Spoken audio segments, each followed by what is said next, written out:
There are 7 billion people on Earth. Each person has a family, a story. Imagine reading 7 billion stories. Luckily for you, you only have to read one, and that one is mine. I have written down many of my adventures, but none of which are significant enough to tell. However, the story of me being young, gifted, and curious will just have to do. I was born in South Lake Tahoe and have lived here my whole life. I am almost 16 years of age and have never felt anything less than middle class. Most people would call me spoiled, but my parents work hard for the money they earn. We live in a big house, but only because my family has 5 members.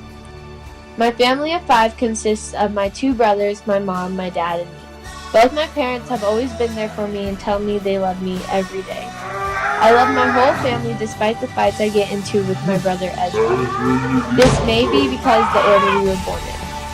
I'm the oldest of 3 siblings. Being the oldest, I have learned to be a role model for my 2 younger brothers. Sometimes I feel it would be better to be an only child, but then I realize how growing up in such a big family has made me very generous and forgiving. I'm very thankful for my 2 brothers even though we fight. When my brothers and I were younger, we would always play games like Lava Monster and Zathura. I'm sure every child has played the game Lava Monster. However, if you were to ask what the game Zathura was, only my brothers and I would be able to answer.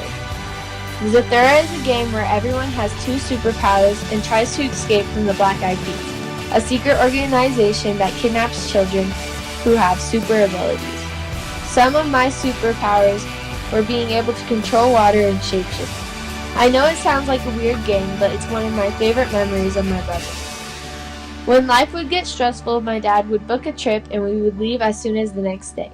I remember getting a call from Dad telling me to start packing because we were going houseboating in Shasta in less than 48 hours. My brothers and I would happily start packing while my mom was angry about how short the notice was.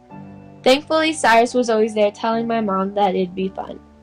My youngest brother, Cyrus, inspires me the most out of my family. He is always complimenting people and makes sure that everyone has a good day. Cyrus inspires me to be the best person I could possibly be. I only wish to have a heart as big as him. Ever since I was young, I'd relate myself to Curious George, reason being that I would always wonder about the world and want to explore it. Overall, the best word to describe me as is curious. To be young, gifted, and curious.